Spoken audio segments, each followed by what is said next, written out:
Welcome to this Facebook live stream. What you need to know when newly diagnosed with cancer, colorectal cancer, co-hosted by Cancer Support Community and Colorectal Cancer Alliance.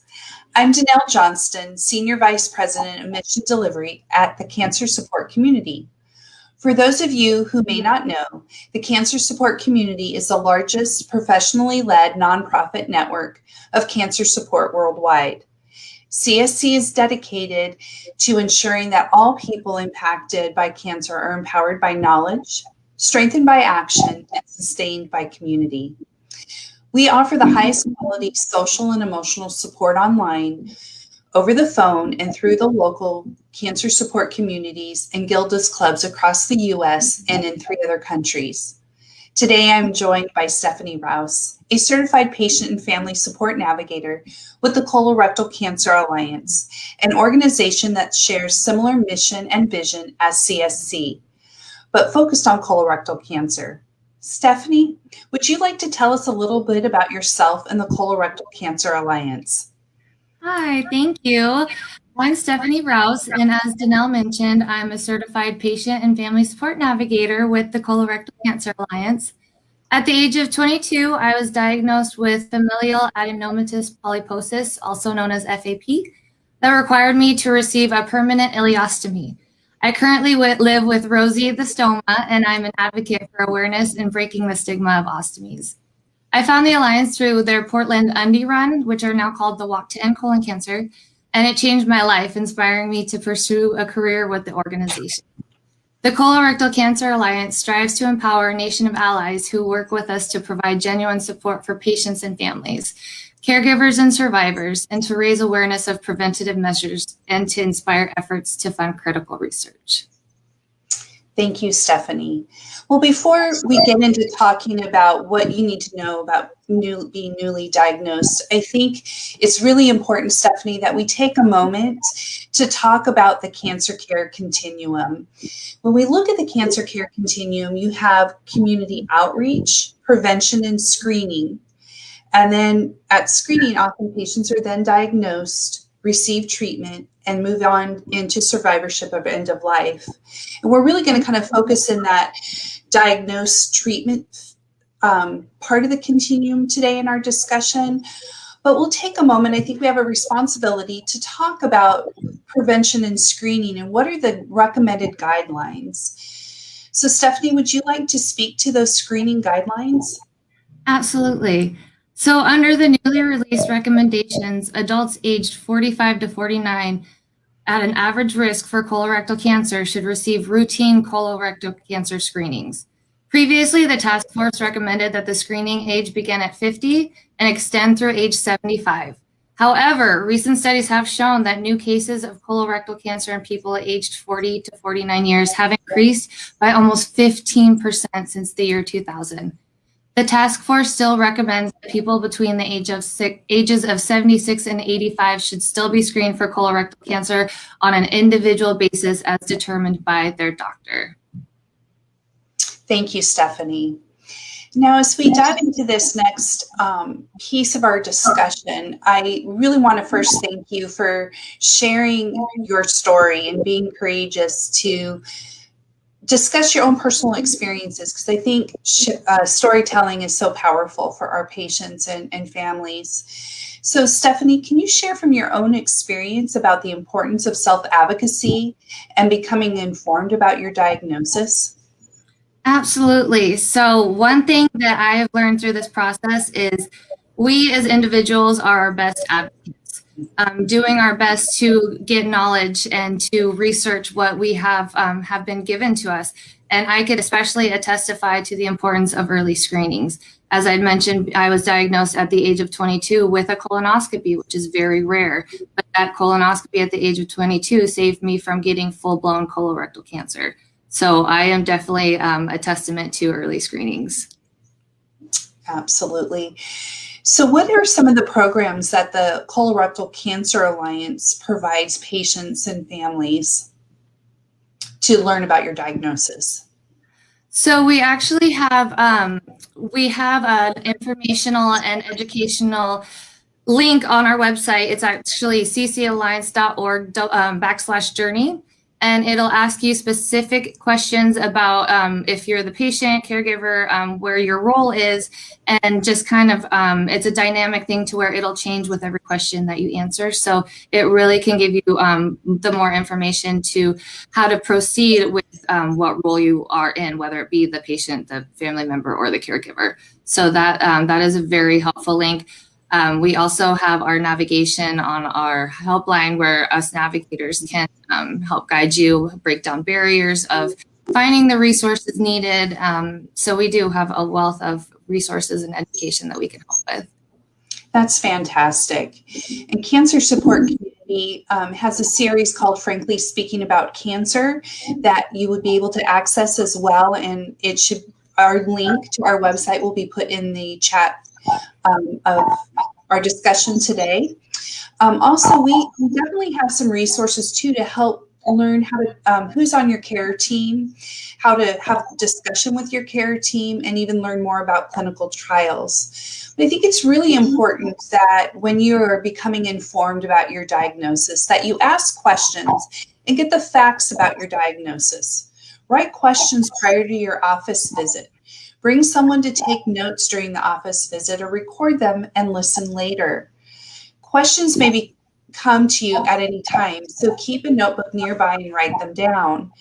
And I want to share a special program that Cancer Support Community has called Open to Options.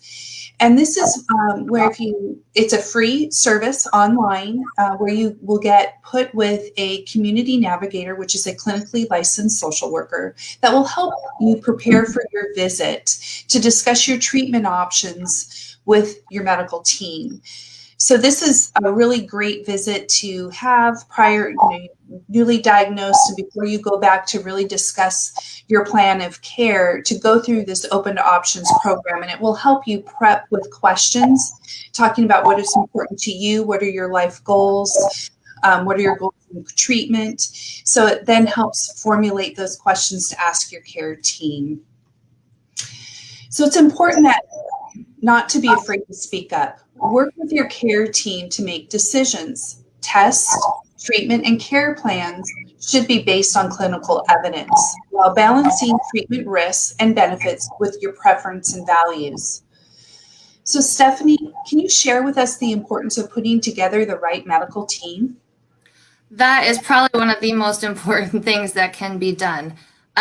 We are wanting to make sure that patients are confident in talking to their providers and they're not afraid to ask questions. Going back to the keeping a journal, that actually was one of my biggest saving graces during my journey. Is I would write down every little question, comment, concern I had, and every time I go speak to my medical team, I would actually record it, just because it is hard. It's, those meetings can be filled a little anxiety ridden, and so it's very helpful to record as much as possible so that you could go back and revisit at a different time.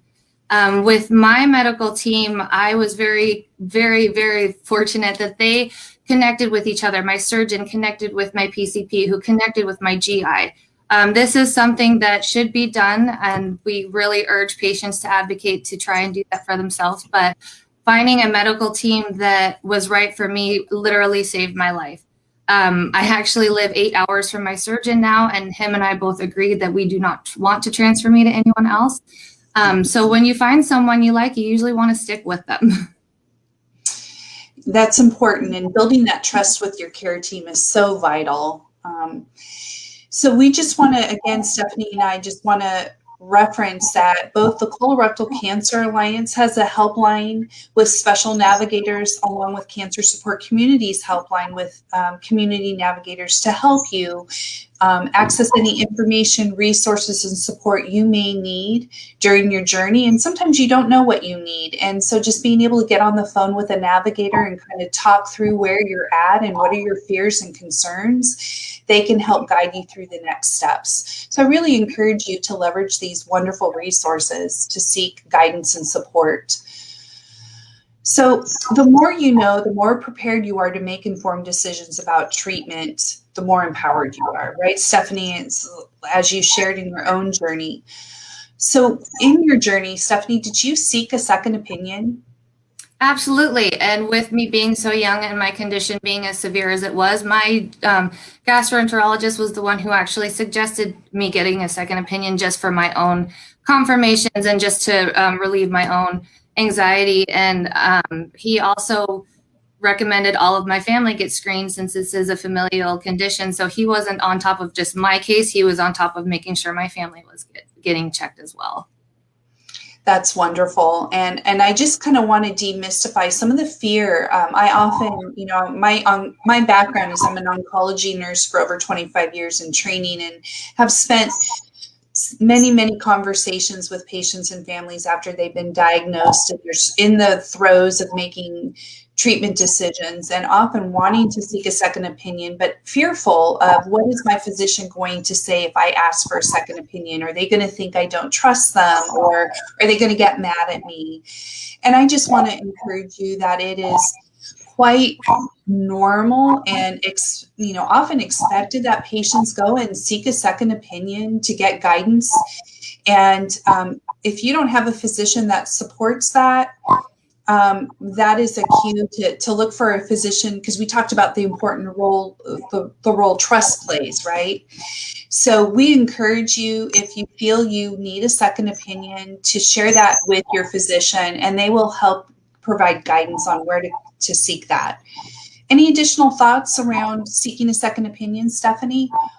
We always like to refer our patients to a National Cancer Institute designated facility. The fact that they use a multidisciplinary approach, they have rigorous protocol guidelines. They usually are a wonderful place to get your second, third, fourth, or fifth opinion if needed. And that's where, if you're not feeling confident with the second, get a third, get a fourth. It's great advice, and going to a National Cancer Institute is wonderful. But I do want to encourage and share with our patients and families out there that 70% of cancer care is given right in our own community, which is wonderful, because you want to be able to be home, be around your support systems. But that's often where your second opinion can come into play, with going to these nationally recognized institutes and align with a treatment plan that can often, not always, but often, be brought back to the community setting and provided right there in your own community. So again, both Stephanie and I just encourage you to seek out a second opinion if need be, if that's the direction you feel you need, and we're happy to provide some direction in that through our helpline. Absolutely. And we actually, I'm so sorry, on the Alliance website, we also have a downloadable PDF on questions to ask your doctor that could be very helpful if you're not even sure where to start. Fantastic. Great resource.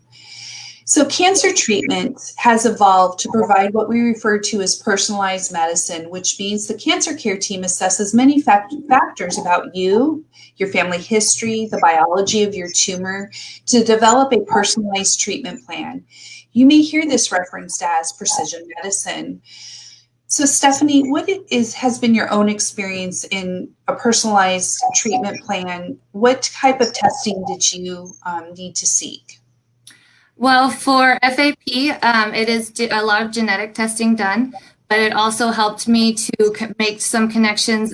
There are higher risks for other cancers and medical issues that are linked to FAP, so it made me help to advocate and research for myself to go see the other specialists needed and to dive into other testing needed that might not be related to FAP, but that's why that knowledge is so helpful to use. Excellent. And I think it's important too for colorectal tumors too that ask your doctor if biomarker testing is appropriate for your tumor. Biomarker test results can help you and your doctor choose the best treatment for you. Biomarkers in colorectal cancer are used for diagnosis. If the cancer progresses and they re-biopsy the tumor, and to plan treatment. So I believe, Stephanie, would you like to share about the personalized treatment program the Alliance offers? Absolutely. So this is for our stage 3 and 4 patients, and it is on our website under the personalized treatment program, and it is using your biomarker test results. So using your specific tissue samples from your specific tumor And this program provides an in-depth report about your tumor and personalized treatment options. Again, this is on our website, or you could call the patients could call the helpline and we could definitely get them signed up. But it is an absolutely fantastic program. Once the report is finished, the patient as well as their oncologist will get a copy. This is to include their medical team throughout the process. It does include not just chemotherapy options, but clinical trials, immunotherapies, and other options that could also be a possibility. That's wonderful. And I know through Cancer Support Community, we also have, through our helpline, specialized navigators focused on clinical trials who can help walk you through the process if you're interested in seeking a clinical trial. And I know the Alliance also has a clinical trial finder as well. We do. That is another wonderful feature on our website. It's another dynamic questionnaire. So as you're answering your questions, this questionnaire will form to help better give you the results for your specific diagnosis. So it's a very wonderful tool. And both of these are free, which is helpful. Wonderful. Yes, that I just want to reemphasize all the services provided through both our organizations are offered free to patients and families at so services are at no charge. The other service that Cancer Support Community offers through our helpline is we do have access to a genetic counselor who they won't be doing the actual genetic counseling where they walk you through familial history and do the testing with you. But if you have questions around genetic testing or about the results you were provided or need some additional support, they're a wonderful resource to help empower you with additional information to take back to your care team and get additional guidance and direction around your tests. What a wonderful resource.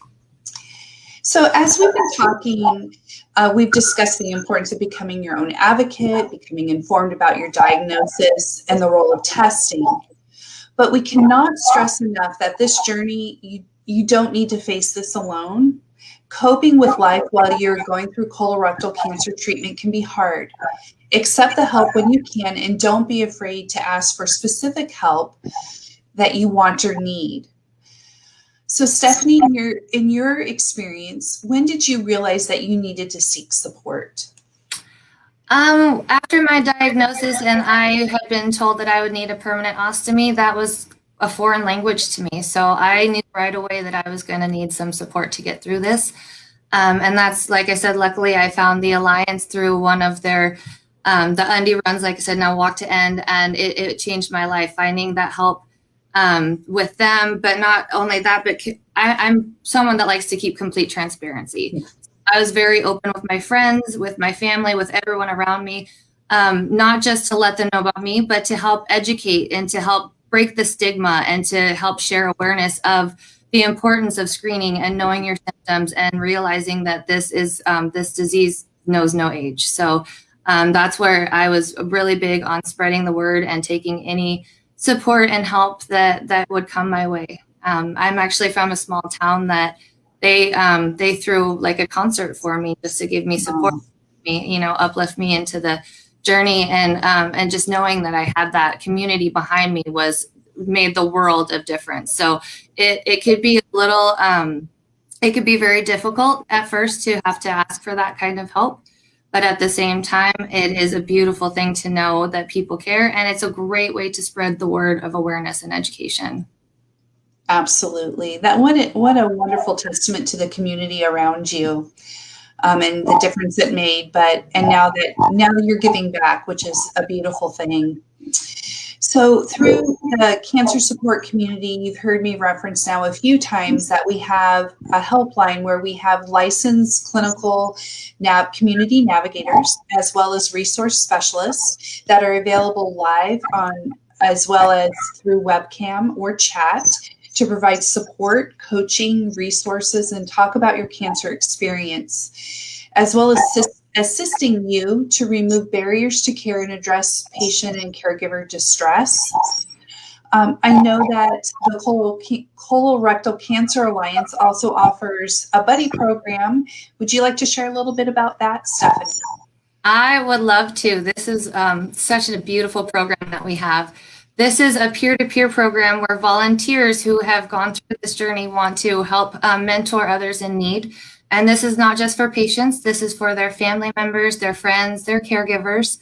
So as soon as I found the Alliance, I actually volunteered to be a buddy myself, and I could attest it's a great program. Some people make lifelong friendships through this because they're connecting with someone who truly understands what this journey can be like and how difficult it can be. And so to talk to someone from their perspective can just be such a great feeling to know that you're not alone in this. Yeah, that's so important. And we're always accepting any volunteers that want to join. And like I said, it could be for patients, family, or caregivers. So wonderful. Well, Stephanie, I'm going to kind of pause on our discussion for a moment because we had a question come in for both of us, which is it a good idea to get a second opinion halfway through treatment? What are your thoughts on that, Stephanie? I say it's always a good idea to get a second opinion. I think that there could never be too many eyes looking at your file, at your case. The more perspectives, I say, the better. And I guess my one caveat to that would be, if you're already midway through treatment, what's triggering you to question the need for a second opinion and to really have that conversation with your physician? Or if it's an issue of concern around trust, then speak with the clinical social worker at the cancer center or the nurse navigator to kind of talk through that. And if it's still felt that, you weren't aware you could get a second opinion and you're halfway through treatment, by all means, work with your care team to help get that guidance and seek out that second opinion. Absolutely. So there's another question coming in the chat around the importance of nutrition and preventative lifestyles. So we will get to that in our discussion and make sure we circle back to address that question specifically. So as we're wrapping up talking about the importance of asking for help, you talked about this in your own journey, Stephanie, about really giving your friends and family a chance to feel good about accepting their help. And often the conversation I would have with my patients and families is, as a patient, I want you to be able to focus on your well-being and getting through treatment. And, you have a limited amount of energy stores, right? So being thoughtful about where do you want to spend that energy? Do you want to, there are things that day to day you need to do. And then there's things that fill your heart with passion and bring you joy, and you want to save energy to do that. So this is where you can invite friends and families members to come in and help you clean the house, run the vacuum, run to the grocery store, and have them spend the energy on things that will allow you to store energy for the things you need to do and the things that bring you joy, so that you also have time to allow your body to rest and heal as it's going through treatment. So I always encourage you to reach out for that type of support. Also, I don't know, Stephanie, in your own journey, if you experienced difficulty sleeping or dealing with anxiety. Is that something you struggled with, or was that not something you faced? Oh, it was, absolutely. And I sought help right away. I got a therapist and was able to talk to someone unbiased who could just let me vent and give me kind of some wonderful self-care tips, ways to relieve anxiety, meditation to help with sleeping. So talking to someone that was, like I said, unbiased, it was very helpful to, and anyone that, any kind of a mental health resource would be helpful, just because they know how to best approach the way to help you the best. Absolutely. And anxiety and distress can be paralyzing. And actually even get in the way of your treatments. And so I just really want to encourage you to reach out for help, even by calling one of our 800 numbers through the Colorectal Alliance or through Cancer Support Community, where we have licensed healthcare professionals who can support you I know through Cancer Support Community, we do a distress screening and really help focus on where is that anxiety or distress coming from? How can we help mitigate that? And where can we refer you to get that mental health support and resources that are needed? The other offering I want to talk to you about when we talk about asking for help or bringing in a community of support, Cancer Support Community has My Lifeline, which is a site where you can create a private website to document your cancer journey, and then you can invite friends and family to that site and keep it private and share your story, as well as it has a friends and family helping calendar where you can use that site to plan for support, like delivering meals or giving rides to treatment. It's a wonderful resource. It's also a resource where it has blogs and posts of other patients and caregivers who share thoughts and questions and have conversation with others in a similar community, walking that cancer journey and needing and seeking support. So caregivers receive a lot of information and it can be overwhelming. Being under stress can make remembering critical details even harder. So in your journey, did you have a caregiver, Stephanie, that walked alongside you as you were receiving treatment? And if so, how did they make sure that they took care of themselves and received support during that time? So my caregivers were my parents, more so my mom, because she's also a medical assistant, so she has the knowledge to back up. But she actually would have to get forced by my sister to go take some time away and go do some self-care, go step away from the hospital, go take some time for yourself, because it is so hard to take care of others if you're not taking care of yourself. And from a caregiver, I've never personally been a caregiver, but I know many of our caregivers feel guilty when they feel that need. But we just want to reiterate, it is so important to take care of yourself and do that self-care. Take a step away so that you could be the person that they need you to be and still be the person that you need to be. That you just hit a really important point about taking care of yourself so you can take care of others, and finding time for guilt-free time to learn new ways of resting, processing, and finding peace is so important. Seek out ways to help reduce stress, which can include, and Stephanie's alluded to this, daily journaling, meditation, watching funny movies, engaging in creative hobbies, and talking to a trusted friend. So one of my favorite things to do, and I suggest this to anyone and everyone, whether it's a patient or family member or caregiver, is write out anything that's on your mind, whether it's frustrating, overwhelming. Just grab a piece of paper and pen and start writing it down. And I like to run. Running is one of my self-care hobbies. And I had learned from a mentor years ago to, once I wrote these down, to tape it to my shoe and go for a run. And I love that. cathartic, so I suggest that to other people. I have a friend who, she's not a fan of running, but she loves riding her Harley. So she would strap it to the wheel of her bike and go for a ride, just something to destroy these feelings that you just vented out. It's one of the most cathartic helping mechanisms I've ever learned. But I suggest finding ways that relate to you as an individual that could help you get those emotions out and to find ways to help unburden yourself. That's wonderful. And those are great examples for both the patient and the caregiver, both. For the caregiver, I just want to point out another tip is to talk with, if you're employed, is to talk to your human resource personnel about the Family Leave Act, around job accommodations and other ways that your caregiving role can be supported while staying employed. So keep that in mind, that is another option for you to seek out some additional support and resource. There's some other resources around caregiving that are online and offered through the Cancer Support Community, and we can put those in the chat for you to reference. So Stephanie, in your story, you talk about finding your own community, which really made a difference in your journey. And it took you a while, if I recall correctly, when you and I had an opportunity to talk prior to this about finding the Alliance. But how did it make a difference in your journey?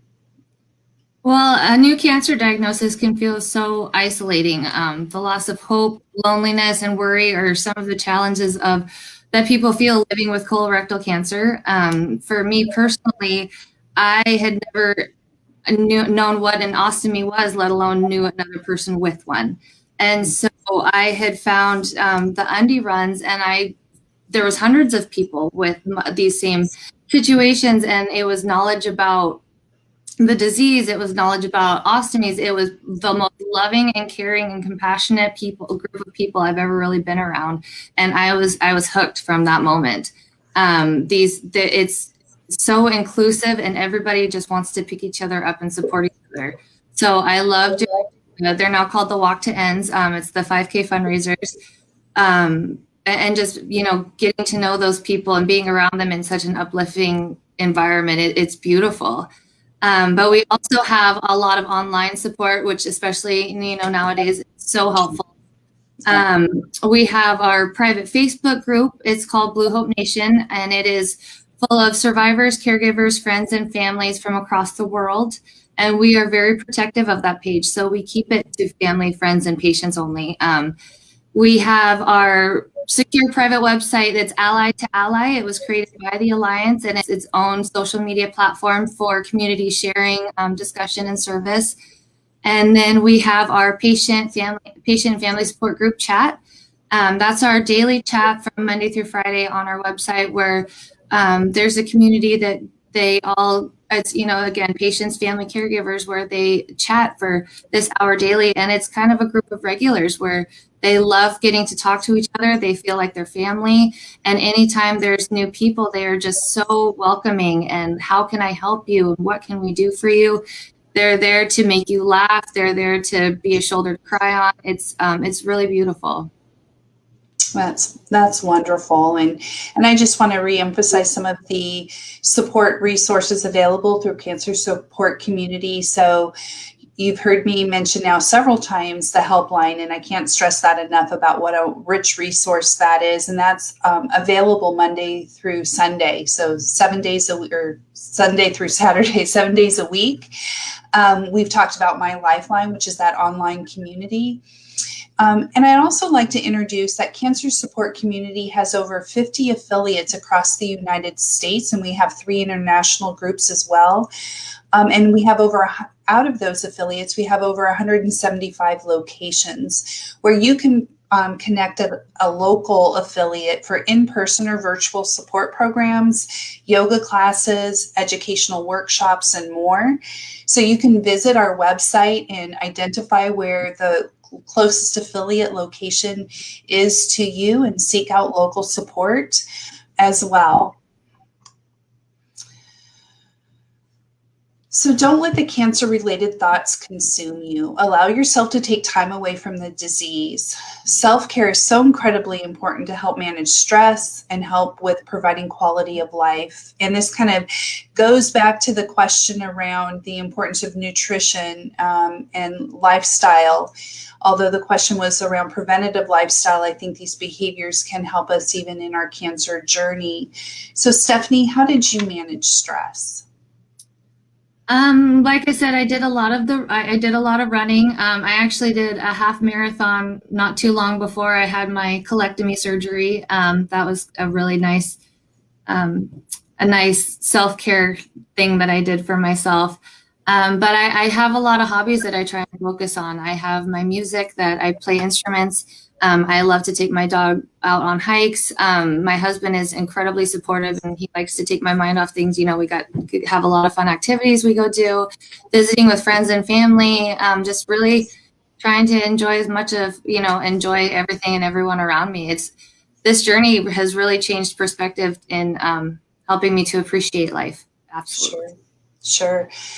Well, and I want to point out through the Cancer Support Community, we have Ruby, who is our virtual navigator, where you can visit our virtual community. And in that virtual community, we have a kitchen. And in the kitchen, you can find nutritional, well-balanced diets and recipes available to you.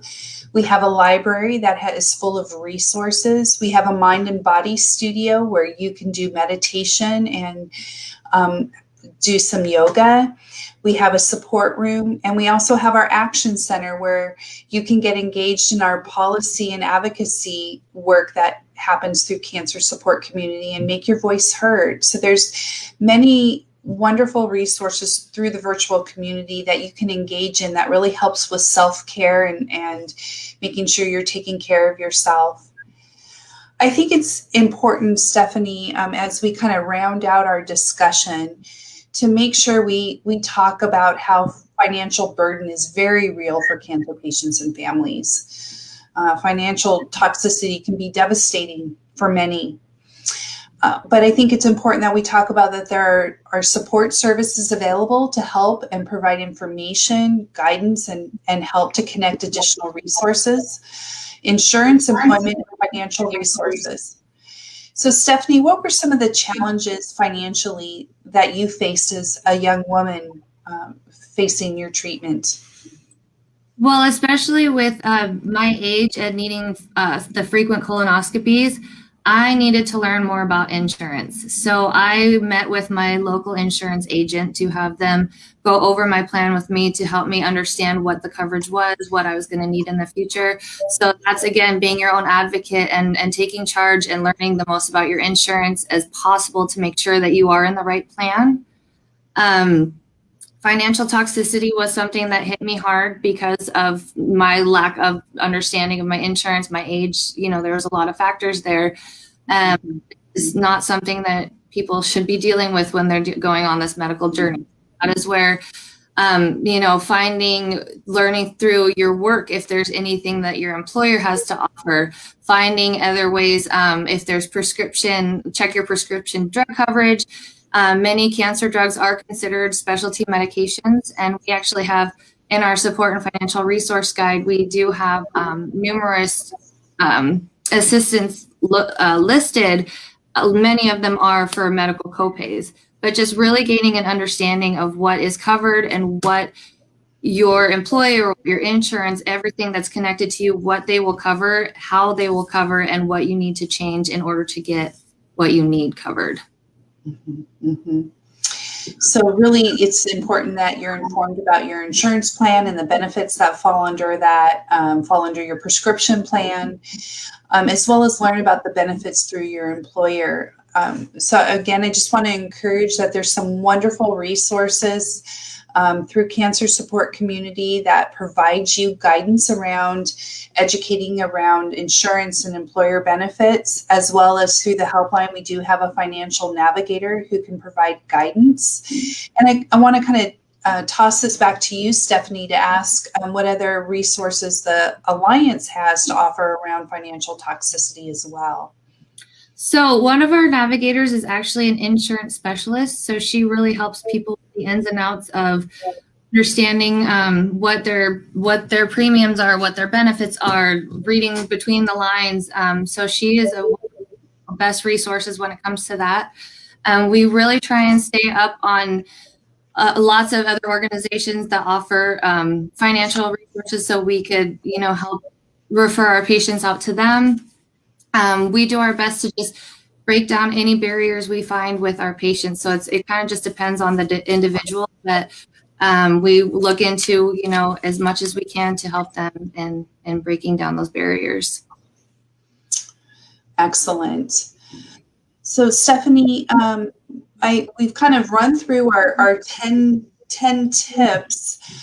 We'd like to open it up to any additional questions. And while we're waiting for additional questions to come in, Stephanie, do you have any closing thoughts or comments?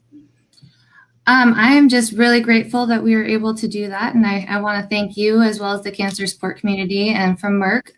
But I just want to open it up to let people know that this helpline that we have through the Alliance, we can help you navigate all of the issues that we just went through. And I know you said the same with yours as well. So just want people to know that we are there to help. So.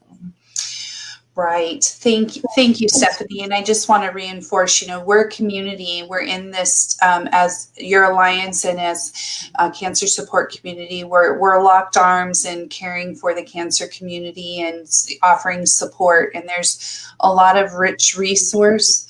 I'd really encourage you to reach out and not walk this journey alone. And when you are uncertain and have questions, don't be afraid to ask the question and seek answers. And you have two 1-800 numbers that are available to you that we've introduced today on the call.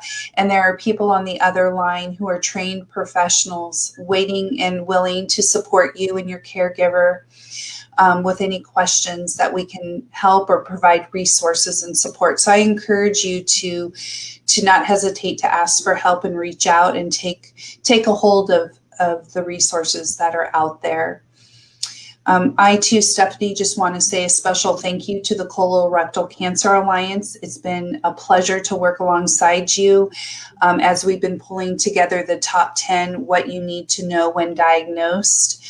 And hosting this Facebook Live page. And we want to do a special thank you to Merck for their generous support for this event.